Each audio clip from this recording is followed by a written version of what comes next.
Assalamualaikum warahmatullahi wabarakatuh. Selamat datang di Cerita Malam. Malam ini aku akan bercerita tentang kisah misteri. Disclaimer dulu ya guys, cerita ini hanya fiktif belaka. Apabila terdapat kesamaan nama dan tempat dalam cerita ini, hanyalah kebetulan semata tanpa ada unsur kesengajaan. Baiklah, tanpa berlama-lama, sebelum masuk ke cerita, jangan lupa like, subscribe, dan bunyikan loncengnya, agar kamu tidak ketinggalan kisah-kisah seram lainnya. Malam di desa itu selalu terasa berbeda. Udara dinginnya seperti membawa sesuatu yang tidak terlihat, seolah ada banyak cerita yang bersembunyi di balik pepohonan dan jalanan kecil yang sunyi. Di sepanjang jalan utama desa, hampir semua rumah sudah memadamkan lampu menjelang tengah malam. Hanya suara jangkrik dan hembusan angin yang menemani keheningan malam. Namun, ada satu tempat yang selalu membuat orang merasa tidak nyaman setiap kali melewatinya. Sebuah warung nasi kecil di pinggir jalan, tepat di persimpangan yang mengarah ke sawah. Warung itu sudah lama dikenal warga. Dulu, katanya, warung tersebut selalu ramai pada siang hari. Banyak orang mampir untuk makan, terutama para sopir, petani, dan pekerja dari desa sebelah. Namun, sejak beberapa tahun terakhir, warung itu tidak pernah lagi terbuka di waktu normal. Siang hari selalu tertutup rapat, tirai bambu digulung, pintu kayu dikunci, dan tidak terlihat ada tanda kehidupan. Tapi anehnya, beberapa warga mengaku sering mendengar suara dari dalam warung itu, hanya pada waktu tertentu, sekitar jam 3 pagi. Raka adalah salah satu orang yang paling sering melewati jalan itu pada malam hari. Ia bekerja di kota dan sering pulang larut karena giliran kerja malam. Biasanya ia hanya lewat tanpa memperdulikan apa-apa. Tapi entah sejak kapan, ia mulai memperhatikan sesuatu. Beberapa kali saat jam sudah lewat tengah malam, ia melihat bayangan samar di dalam warung itu. Bukan cahaya lampu, melainkan siluet seperti orang yang sedang duduk di dalam. Awalnya Raka berpikir mungkin ada orang yang menumpang berteduh atau warung itu diam-diam sudah buka lagi. Tetapi setiap kali ia bertanya pada warga sekitar, jawabannya selalu sama. Warung itu sudah lama tidak ada penghuninya. Pemiliknya tinggal sendirian, jarang keluar, katanya sakit-sakitan. Tetap saja, Raka merasa kalau ada sesuatu yang berbeda di tempat itu, seperti ada yang memperhatikan setiap orang yang lewat. Pada suatu malam, Raka pulang lebih larut dari biasanya. Jam di ponselnya menunjukkan pukul 2:45. Udara terasa lebih dingin dari biasanya, dan jalanan benar-benar sepi. Lampu jalan hanya ada 1 atau 2, selebihnya gelap. Ketika ia berjalan melewati depan warung itu, tiba-tiba langkah kakinya terhenti. Dari arah warung, ia mencium aroma nasi hangat. Bau itu sangat jelas, seperti baru saja matang di dalam rice cooker. Rasanya mustahil warung yang katanya tutup bertahun-tahun bisa tercium aroma seperti itu. Raka menoleh perlahan ke arah warung. Dari luar, warung itu tetap terlihat gelap. Tidak ada lampu, tidak ada orang. Namun bau nasi itu semakin kuat, bercampur dengan bau lain yang sulit dijelaskan. Sedikit amis, seperti bau besi atau darah yang mengering. Pintu kayu warung itu tertutup, tapi ada celah kecil di bagian bawahnya. Dari celah itu, Raka melihat bayangan seperti langkah kaki bergerak pelan. Hatinya mulai berdebar. Bagian dirinya ingin segera melanjutkan langkah dan pura-pura tidak melihat apa-apa. Tapi rasa penasaran pelan-pelan mengalahkan rasa takut. Ia mendekat setapak demi setapak. Semakin dekat, udara terasa semakin berat, seperti ada tekanan yang menahan dadanya. Raka berdiri tepat di depan pintu kayu itu. Tangannya gemetar.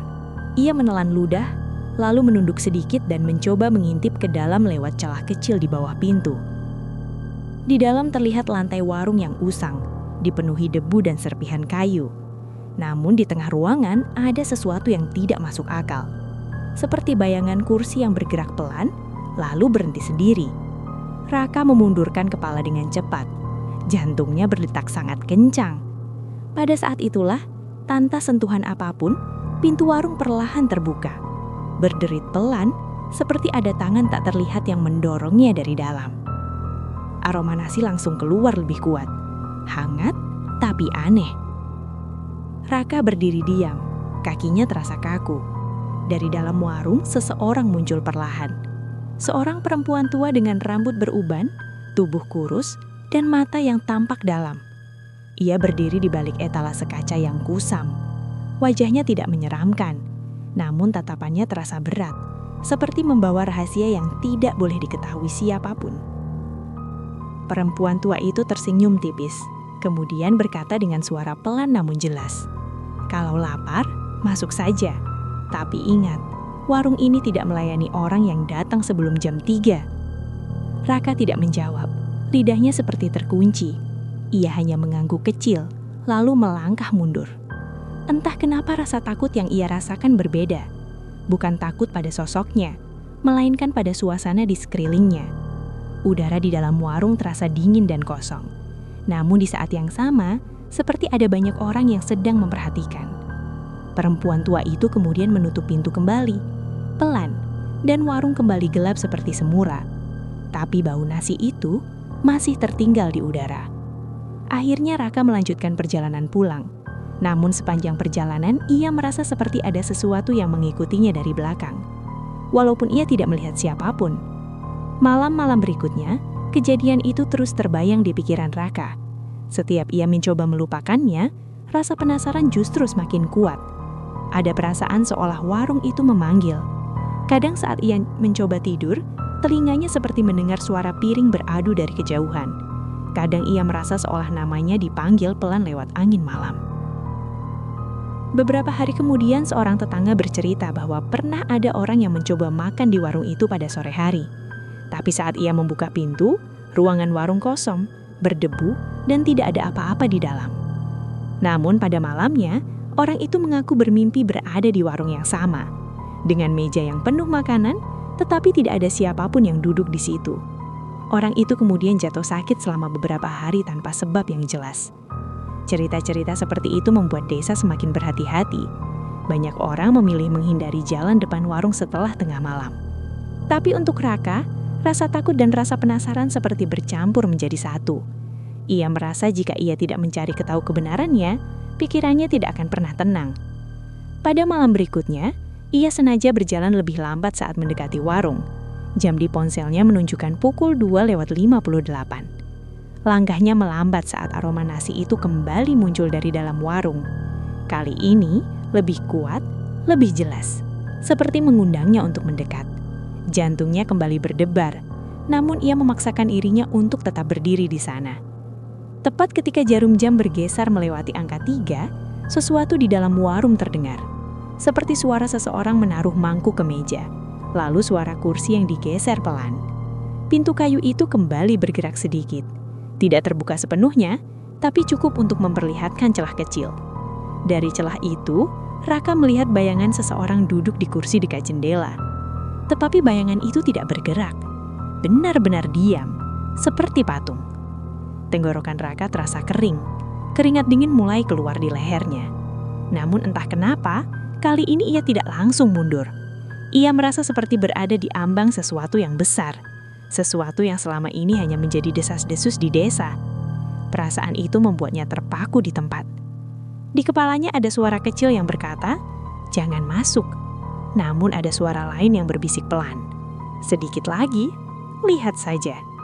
Dan di saat itu juga, Raka sadar, malam itu bukan malam biasa.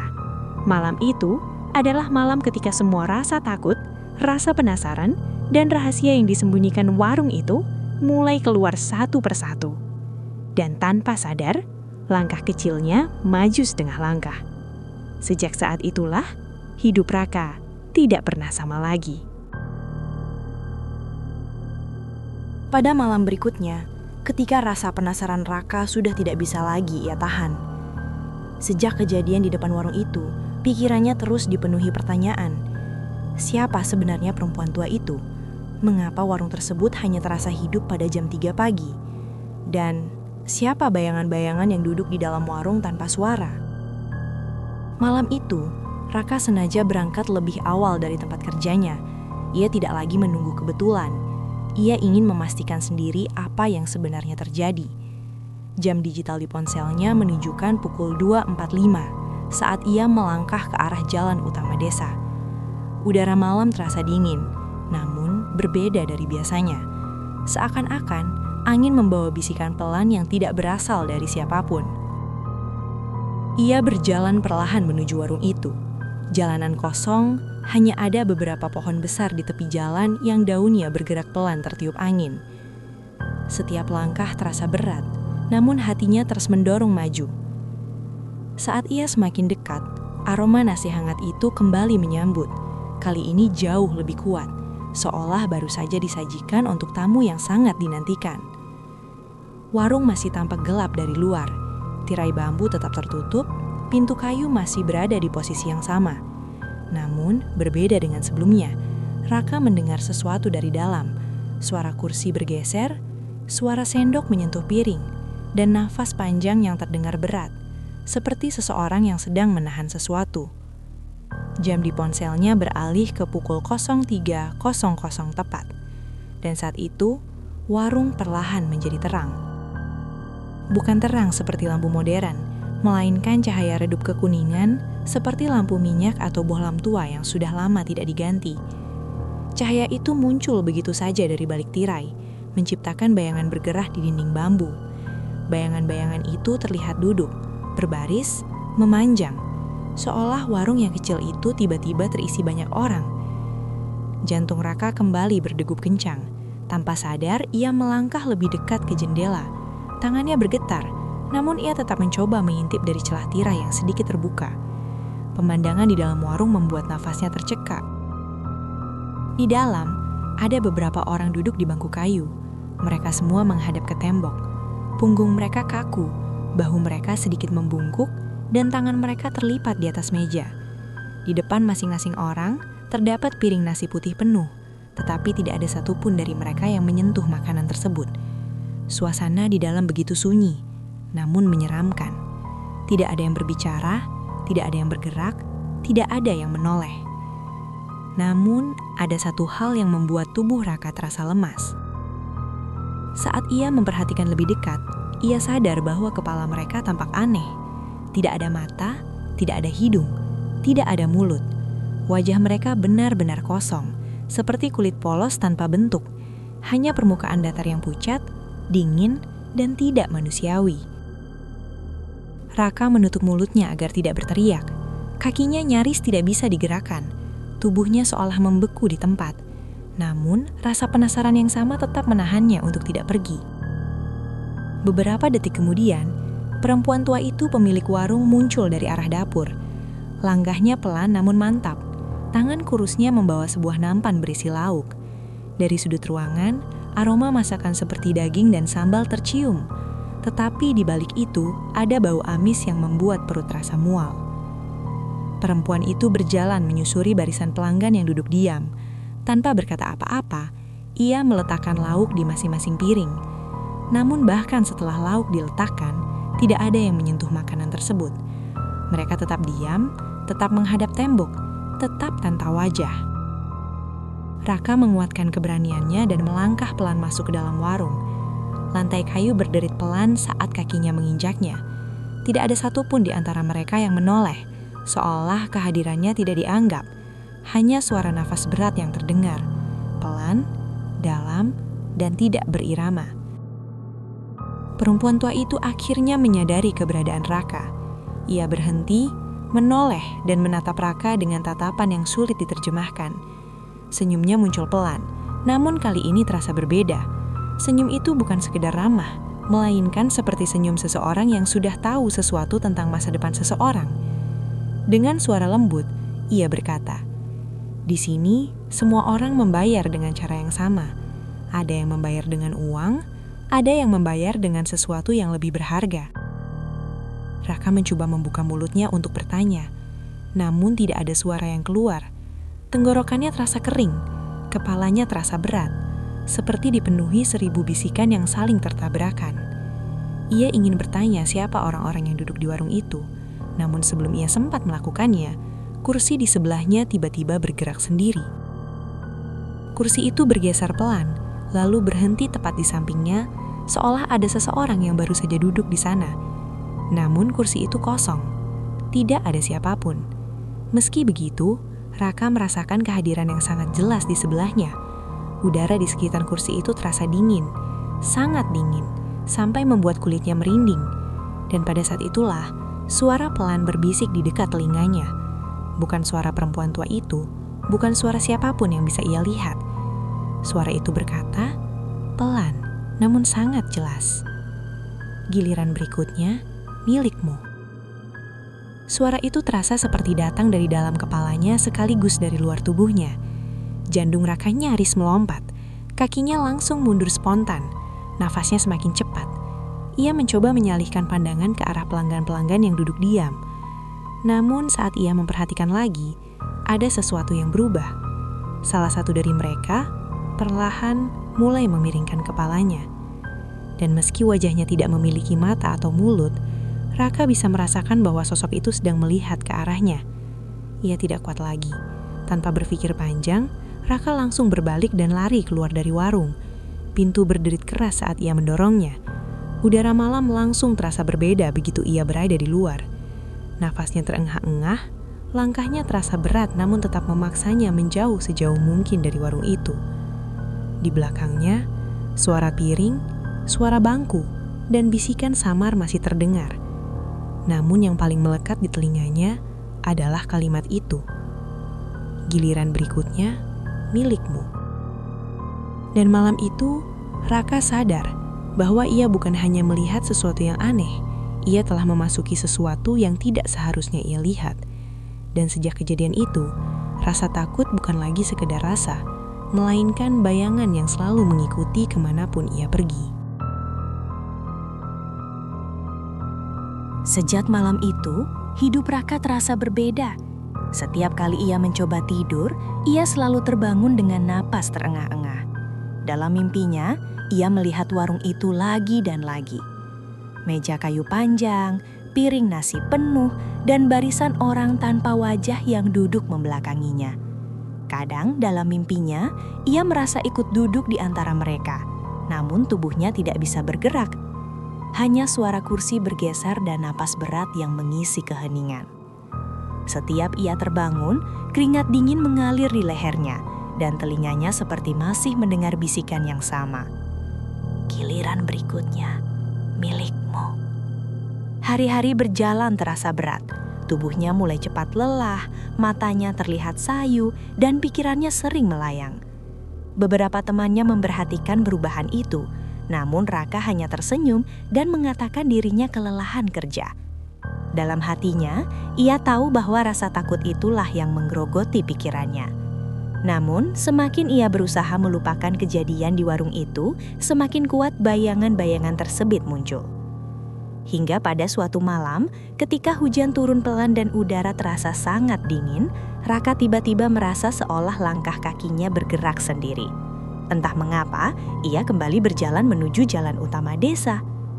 Tanpa sadar, ia kembali mengarah ke warung itu. Jalanan basah, pohon-pohon bergoyang diterpa angin, dan suara hujan memantul di atap seng rumah-rumah penduduk. Namun, di tengah semua itu, warung nasi di persimpangan tampak berbeda. Warung itu terang, lebih terang dari sebelumnya. Cahaya kuningnya memancar dari sela-sela dinding bambu, seolah dari dalamnya ada kehidupan yang sedang berlangsung. Aroma nasi hangat kembali tercium, bercampur dengan bau amis samar yang membuat dada terasa berat. Hatinya ingin berbalik arah, namun kakinya seperti menolak perintah. Ia terus berjalan mendekat, langkah demi langkah, hingga akhirnya berdiri di depan pintu warung yang kini terbuka sedikit. Di dalam, suara sendok, piring, dan kursi kembali terdengar. Namun, kali ini bukan sekadar suara. Ada suara lain, seperti nyanyian kecil dari ruangan belakang. Suara rendah, berulang-ulang, seperti mantra lama yang tidak dimengerti artinya. Raka mengambil napas panjang, lalu melangkah masuk ke dalam warung untuk ketiga kalinya. Lantai kayu terasa dingin. Udara di dalam warung begitu berat hingga membuat napasnya terasa pendek. Pandangan matanya langsung tertuju pada pelanggan-pelanggan yang duduk diam di kursi kayu. Mereka masih di posisi yang sama, menghadap ke tembok, tidak bergerak, tidak bersuara. Wajah mereka tetap kosong. Namun, entah mengapa kali ini suasananya terasa berbeda, lebih menekan, lebih mencekam. Seolah udara di dalam warung dipenuhi sesuatu yang tidak terlihat. Di sudut ruangan, Raka memperhatikan dinding yang dipenuhi foto-foto lama. Foto-foto itu diletakkan tanpa bingkai, menempel begitu saja di dinding bambu. Sebagian sudah usang, warnanya memudar, dan beberapa foto terlihat sobek di bagian wajahnya. Saat Raka mendekat, ia baru menyadari satu hal yang membuat bulu kudutnya berdiri. Di setiap foto, wajah-wajah orang itu tampak seolah terhapus, sama seperti para pelanggan di dalam warung. Jantungnya kembali berdegup cepat. Tiba-tiba, suara langkah pelan terdengar dari arah dapur. Perempuan tua pemilik warung berjalan keluar sambil membawa sebuah mangkuk besar berisi cairan berwarna gelap. Aromanya tajam, menyengat, dan membuat tenggorokan terasa panas. Perempuan itu berjalan ke tengah ruangan, lalu menatap Raka dengan tatapan yang tidak bisa dijelaskan. Bukan marah, bukan sedih, bukan juga senang, lebih seperti tatapan seseorang yang sudah lama menunggu sesuatu. Dengan suara pelan, ia berkata, "Warung ini tidak pernah benar-benar tutup. Selama masih ada yang datang, selama masih ada yang ingin kaya, kursi-kursi itu tidak akan pernah kosong." Raka mencoba berbicara, meski suaranya gemetar. Ia bertanya apa yang sebenarnya terjadi di warung itu, siapa pelanggan-pelanggan itu, mengapa mereka tidak punya wajah. Perempuan tua itu tidak langsung menjawab, ia hanya menunduk sebentar lalu mengangkat wajahnya kembali dengan senyum tipis. Ada harga untuk setiap permintaan. Ada yang datang meminta kelancaran usaha, ada yang ingin warungnya ramai, ada yang ingin hidupnya berubah. Warung ini hanya memberi apa yang mereka minta, tapi setiap keberuntungan selalu ada gantinya. Rasa dingin merayap di punggungnya. Ia mulai mengerti, ini bukan sekadar warung biasa. Ini adalah tempat pesugihan, tempat orang datang mencari keberuntungan dengan cara yang tidak seharusnya. Orang-orang yang duduk di warung itu mungkin pernah datang dengan harapan, namun akhirnya tidak pernah benar-benar pergi. Tiba-tiba, kursi di depan Raka bergerak pelan, lalu berhenti. Mangkuk nasi hangat diletakkan di atas meja. Piring itu kosong, namun aroma makanan terasa sangat kuat. Di telinganya, bisikan itu kembali terdengar, lebih dekat, lebih jelas, lebih dingin. "Duduklah, tinggal satu lagi." Kakinya seperti terkunci, tubuhnya terasa berat, seolah lantai di bawahnya menariknya untuk tetap berdiri di tempat. Dari sudut matanya, ia melihat salah satu pelanggan tanpa wajah perlahan menoleh ke arahnya. Tidak ada mata, tidak ada mulut, tidak ada ekspresi. Namun entah mengapa, Raka merasa seolah wajah itu sedang tersenyum ke arahnya. Dari arah dinding, ia melihat sesuatu yang membuat napasnya tersegak. Di antara foto-foto lama, ada satu foto baru. Foto dirinya, berdiri di depan warung. Namun bagian wajahnya mulai memudar, perlahan seperti sedang terhapus sedikit demi sedikit. Rasa dingin menjala dari ujung jari hingga ke leher. Jantungnya berdetak cepat, namun tubuhnya tidak lagi mau bergerak. Perempuan tua itu melangkah mendekat sambil berkata pelan, "Warung ini tidak pernah sepi, karena setiap orang yang datang pada akhirnya akan kembali." Dalam sekejap, pandangan Raka kabur. Lampu warung bergetar seperti hendak padam. Suara kursi, suara napas, suara bisikan, semuanya menyatu menjadi satu. Kepalanya terasa berat, matanya mengecil, dan tubuhnya perlahan terasa ringan, seolah ia tidak lagi berdiri di sana. Dan setelah itu, semuanya menjadi gelap. Keesokan harinya, beberapa warga yang lewat melihat warung itu seperti biasa. Tirai bambu tertutup rapat, pintu terkunci, dan debu tebal menempel di etalase kaca. Tidak ada tanda-tanda kehidupan, tidak ada aroma nasi, tidak ada cahaya. Seolah warung itu memang sudah lama tidak digunakan. Namun, satu hal yang berbeda. Di dinding dalam warung yang kusam itu, kini ada satu foto baru yang menempel di antara foto-foto lama. Foto seorang pria muda berdiri di depan warung dengan wajah yang sudah memudar sampai tidak lagi terlihat. Dan sejak hari itu, setiap jam 3 pagi, orang-orang yang lewat jalan itu masih sesekali mendengar suara kursi digeser, suara piring diletakkan di atas meja, dan aroma nasi hangat yang keluar dari celah pintu. Tidak ada yang berani mendekat lagi, tidak ada yang ingin mencari tahu. karena semua orang tahu warung itu tidak pernah benar-benar tutup. Baiklah, sampai di sini dulu cerita dari saya. Mohon maaf apabila ada kesalahan dalam menyampaikan cerita. Terima kasih buat teman-teman yang sudah menonton. Mudah-mudahan kedepannya saya bisa menyajikan tayangan yang lebih baik lagi. Saya Echa, pamit undur diri.